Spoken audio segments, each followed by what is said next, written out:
जय माता की दोस्तों, मैं हूँ योगिता। मैं आज आपको जीव पुत्रिका के व्रत के बारे में बताऊंगी। सरल पूजा विधि बताऊंगी इसकी। यह व्रत अश्विन माह की अष्टमी तिथि को किया जाता है। यह व्रत 3 दिन चलता है। यह व्रत अपनी संतान की लंबी आयु के लिए किया जाता है। पहले दिन नहाए खाएं, दूसरे दिन निराहार व्रत किया जाता है और तीसरे दिन इसका पारण किया जाता है। बेटा हो या बेटी हो, सभी संतानों के लिए यह व्रत किया जाता है। जिन बहनों के संतान नहीं है वो इसका व्रत न करें। वो बहनें अपने मन में इच्छा रखें कि हम भी इस व्रत को करें, हमारे संतान हो। इस व्रत में हरियार और परियार की पूजा की जाती है। तो अगर आपके पास ये पौधा नहीं है तो आप किस पौधे से पूजा करें, ये सारी सटीक जानकारी दूंगी। तो वीडियो शुरू करते हैं। सूक्ष्म निधि चैनल पर आपका स्वागत है। सबसे पहले मैं आपको बताती हूँ, अगर आपके पास हरियार परियार का पौधा नहीं है तो आप किस तरह से पूजा करें। तो आप एक पाटा लगा लीजिए और उसके ऊपर लाल कपड़ा बिछा लें और एक आप जीवित वाहन जी की मूर्ति, एक चील और एक सिंहारन की 3 मूर्तियां बना लें।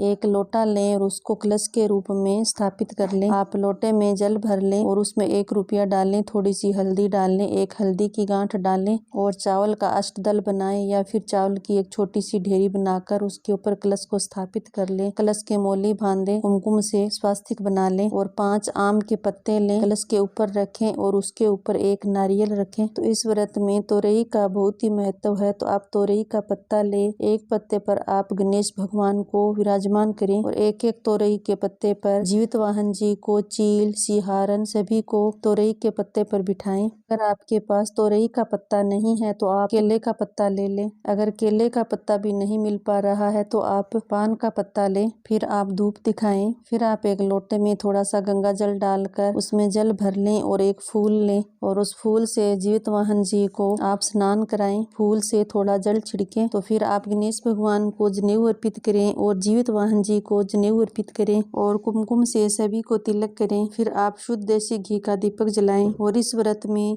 जितिया का धागा लिया जाता है, वो भी आप पूजा में रखें, वो भी आप तोरई के पत्ते पे रखें, उसकी भी आप पूजा करें, गंगा जल छिड़कें, तिलक करें। फिर आप पुष्प अर्पित करें गणेश भगवान को, जीवित वाहन जी को, चील, सिंहारन सभी को। फिर आप ऋतु फल का भी भोग लगाएं। इस व्रत में गुड़ और आटे की मिठाई बनाई जाती है। आप मीठे मालपुए बना सकते हो और साथ में आप चने भी भिगोएं, उन्हीं का भी भोग लगाया जाता है। और तोरई की सब्जी बनाई जाती है बिना नमक की। आप गणेश भगवान को, जीवित वाहन जी को, चील, सिंहारन को सभी को तोरई के पत्ते पर भोग लगाएं। जो भी आपने भोग बनाया है वो तोरई के पत्ते पर निकालें। अगर आपकी सास इस दुनिया में नहीं है तो आप अपनी सास के लिए भी निकालें, गौ माता के लिए निकालें, चिंटियों के लिए निकालें। फिर ये आप अपनी छत पे या बालकोनी में कहीं पर भी रखें। फिर अपने परिवार में वितरण करें। फिर आप व्रत कथा सुनिए, आरती करें। इस तरह से आप सरल पूजा कर सकते हो। इस व्रत में हरियार वरियार की पूजा की जाती है। तो अगर आपके पास वो पौधा नहीं है तो आप तुलसी का एक पौधा गमले में लगा हुआ ले लें, एक लोटा जल भर लें और गमले के पौधे के आगे आटे से या फिर हल्दी से एक छोटा सा चौक बना लें। उसके ऊपर आप गणेश भगवान को विराजमान करें और एक लोटा जल भर लें। तुलसी के आगे आप एक चौक बना लें। फिर आप कोई सी भी गणेश जी की मूर्ति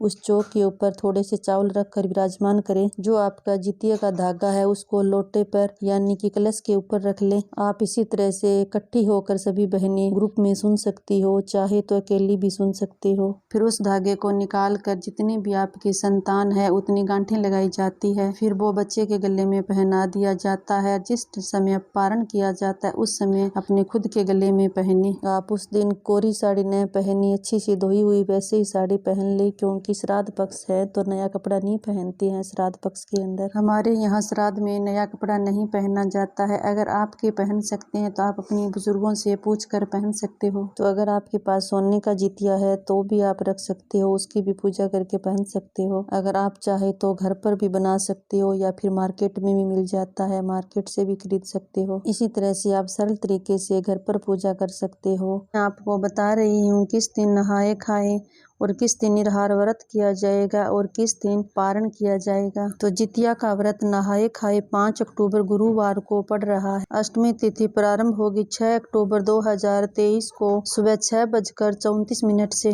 अष्टमी तिथि समाप्त होगी 7 अक्टूबर 2023 को सुबह 8:08 पर। जितिया व्रत का पारण 7 अक्टूबर शनिवार को सुबह 6:17 के बाद नहाए खाए से लेकर पारण के समय तक की मैं वीडियो और डालूंगी। अगर मेरी वीडियो आपको अच्छी लगती है तो आप मेरे चैनल को सब्सक्राइब करें, जिससे हर नई वीडियो की नोटिफिकेशन आपके पास सबसे पहले पहुंच सके। लिंक आपको इसका बायो में मिल जाएगा।